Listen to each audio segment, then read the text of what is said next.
O seu apostolado é feito através da sugestão de um espírito cristão, de uma visão cristã da vida, apresentada com a simplicidade do espírito popular, da fé simples, sem complicações, do povo, quase sempre a mais autêntica. Essa intimidade com Deus e a ideia da simplicidade nas relações dele com os homens, essa compreensão da vida e da fé na misericórdia, nos parecem aspectos primordiais no sentido religioso da obra. É um programa da humanidade, com suas misérias, suas fraquezas, mas também suas razões de consolo e esperança.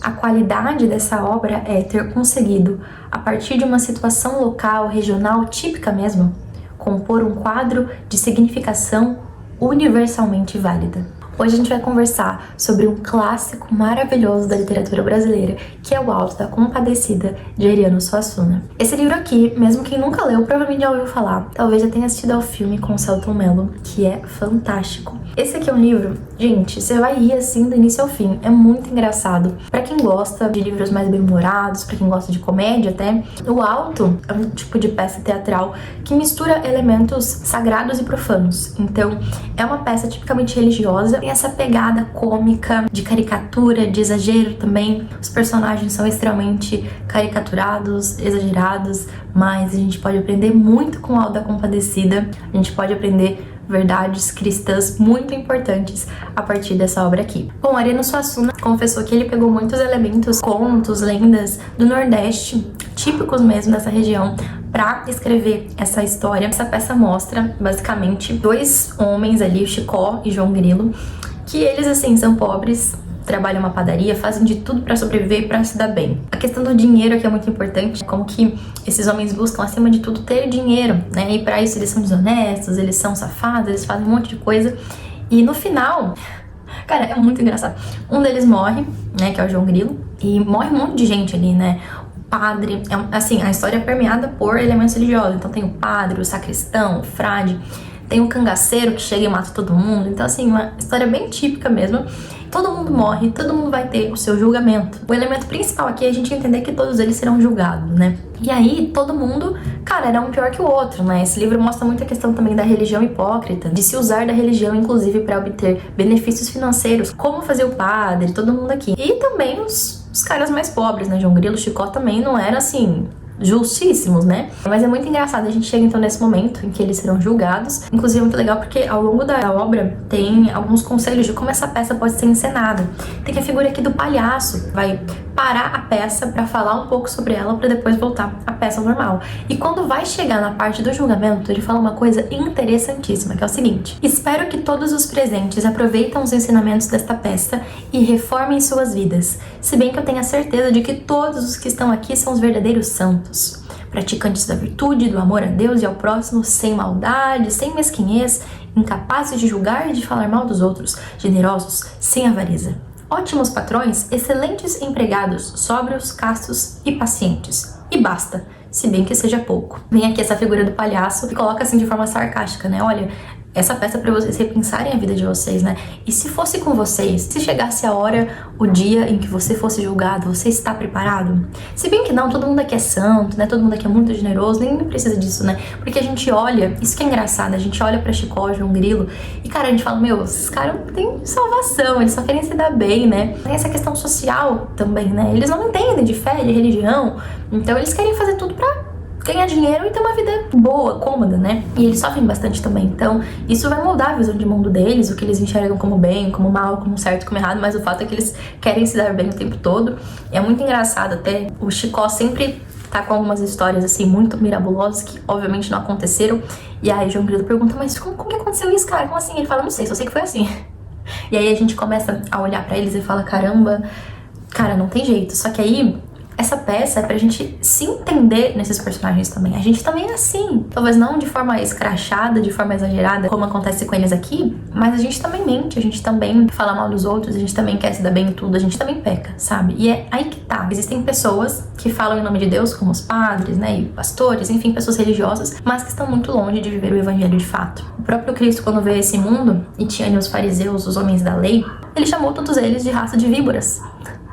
Assim, os caras que sabiam tudo da lei de Deus, que tentavam viver ao máximo de acordo com essa lei, não eram genuínos em sua fé. Então é sobre isso também essa peça. A gente entender que existem pessoas que têm uma fé simples e que isso é suficiente, que isso a salva também. Mas é claro, tudo isso permeado por elementos cômicos, assim, é muito engraçado. Inclusive, quando chega nesse momento dele ser julgado, né, o João Grilo vai ser julgado, ele faz de tudo pra se salvar, conta com a ajuda da compadecida, né, que é aquela que terá misericórdia. E aqui diz o seguinte: quando Cristo aparece, é um preto retinto, com uma bondade simples e digna nos gestos e nos modos. E quando Jesus se apresenta, ele é um preto, uma pessoa simples, com essa simplicidade nos traços, assim, como foi Cristo. Embora seja Deus, é também homem.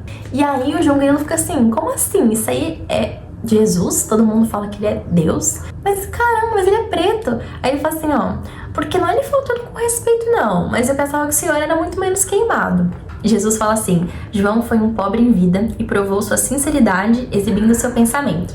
Você estava mais espantado do que ele e escondeu essa admiração por prudência mundana, falando pro bispo, né, que tá chamando o João Grilo de atrevido. Como que você fala assim com Deus? E aí ele fala assim, o tempo da mentira já passou. Então, vejam que há esse elemento de ressaltar a fé simples, sincera aqui, né? Porque esses padres, bispos, todo mundo aqui que é religioso, representa muito bem os fariseus, que tem uma aparência de bondade, mas o seu coração está longe de Cristo. Essa aparência, essa sinalização de virtude, que você é perfeito, mas o seu coração distante, longe do que é fé genuína e verdadeira, não é suficiente. E foi isso que Cristo, ao longo da vida, também tentou mostrar para as pessoas, né? Que aqueles que pareciam mais distantes, os pobres, miseráveis, as prostitutas, os cobradores de impostos, essas pessoas foram salvas porque elas foram sinceras em sua fé. Não basta ter uma fé de aparências, é preciso ter uma fé genuína. Jesus diz assim: muito obrigado, João, mas agora é sua vez. Você é cheio de preconceito de raça.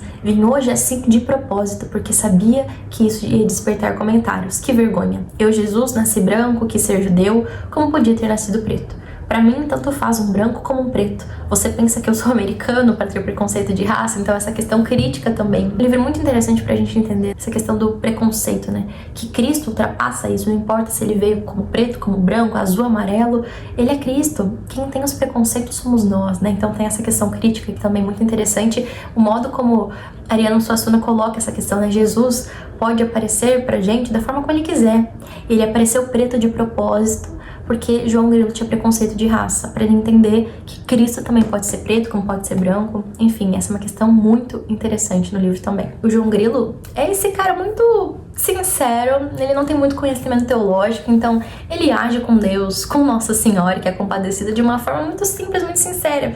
E aí todo mundo, inclusive o diabo, fica, meu Deus do céu, como você pode estar agindo dessa forma? E olha que interessante o que a compadecida fala. Tem umas graças, mas isso até torna alegre. E foi coisa de que eu sempre gostei. Quem gosta de tristeza é o diabo. Aí acerca do diabo, a compadecida diz, é a máscara dele, João.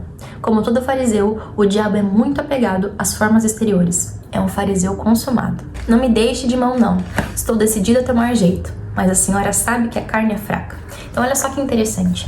Um livro curtinho, uma peça que você lê aí rapidinho, você já tem muitos ensinamentos acerca do cristianismo, da religião, da simplicidade da fé, de ter uma fé genuína, como que isso é importante. E o João Grilo é, de certa forma, esse exagero, mas é algo muito real, muito sincero, de como é difícil a gente de fato ser justo, não pecar, seguir as leis de Deus. Mas a questão principal é essa, né? Como que a gente pode se arrepender, né? E aqui, João Grilo tem uma segunda chance, ele volta pra terra, e aí assim que ele acorda, ele já é provado, ele já é testado, né? Porque Chicote tinha feito uma promessa de que se João Grilo retornasse, eles dariam todo o dinheiro que eles pegaram. E aí o João Grilo fala que promessa desgraçada, promessa sem jeito. Quer dizer, agora ele tem que viver de acordo com alguém que conheceu o perdão e a salvação. Você acabou de sair do juízo divino, você foi perdoado, você teve uma segunda chance. E aí, o que você vai fazer? Você vai voltar pra terra? A carne é fraca, como ele mesmo diz, você vai ter tentações de novo. E aí o João Grilo tenta dar um jeitinho ali, mas ele fala, não, tudo bem, né? A gente vai cumprir essa promessa. Esse é um elemento muito interessante. Então a gente tem muita coisa aqui que dá pra gente ter ensinamentos extremamente importantes. Como essa questão da fé genuína, a questão da hipocrisia religiosa, como que a gente precisa o tempo todo de perdão, de salvação, porque, cara, sozinhos, assim, esse julgamento é real. A gente não tem chance sozinho, mas é possível.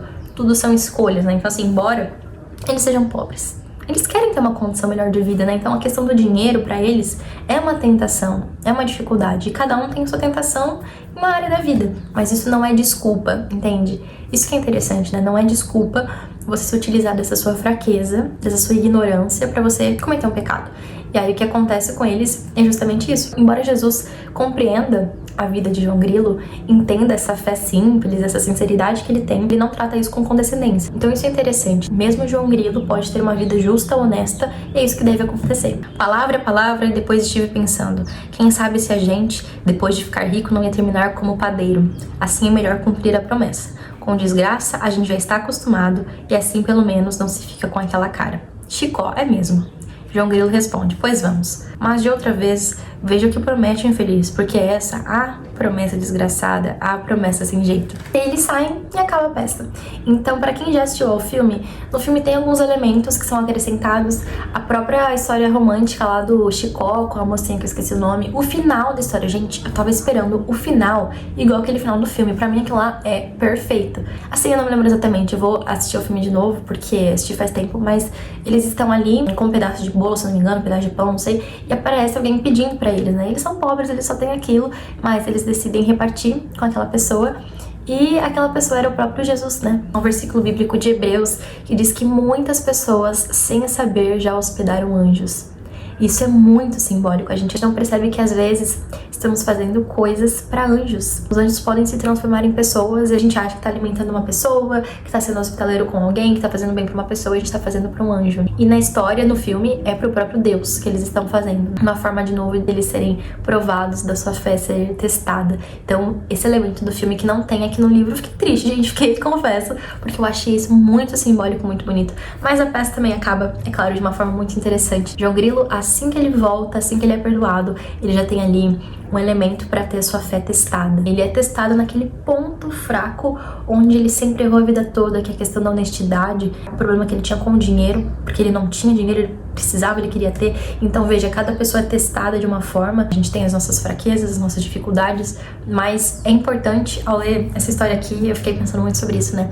Como a gente precisa ser forte e como a nossa fé precisa ser, de certa forma, olha, isso pode parecer uma heresia. A gente precisa ter uma fé mais que uma fé de João Grilo, né? A gente precisa ser mais sincero, mais honesto, porque às vezes a gente se esconde em aparências, a gente se esconde na nossa exterioridade farisaica e a nossa fé não é genuína, não é sincera. Então muito mais vale uma fé honesta, como por exemplo dos publicanos, do que uma fé exterior, puramente, como dos fariseus. A parábola que Jesus conta do publicano e do fariseu, que o fariseu ia lá e orava pra todo mundo ouvir. Ai, Jesus, muito obrigada, Deus, porque eu não sou igual a este publicano que rouba todo mundo, que é horrível. Obrigada, Senhor, porque eu sou bom demais. Aí o publicano chega e vai fazer sua oração ali quietinho e fala, Senhor, por favor, me perdoa, né? Então, Jesus mostrava com essa história que você pode falar o que você quiser, mostrar o que você quiser, só que Jesus conhece, Deus conhece o seu interior. Não vale uma vida de aparências. Não vive essa vida, que ela não é suficiente, ela não salva. Então, enquanto o fariseu estava ali orando, dizendo obrigada, Senhor, porque eu não sou como ele, aquele homem pecador confessava o seu pecado e ele sim encontrou a salvação. Então, essa peça, acima de tudo, me mostrou muito isso, né? De uma forma cômica, engraçada, muito divertida, de que a nossa fé precisa ser sincera, honesta e genuína. Que uma vida de aparências, no fim das contas, não salva ninguém. Viva a literatura e viva Ariano Suassuna!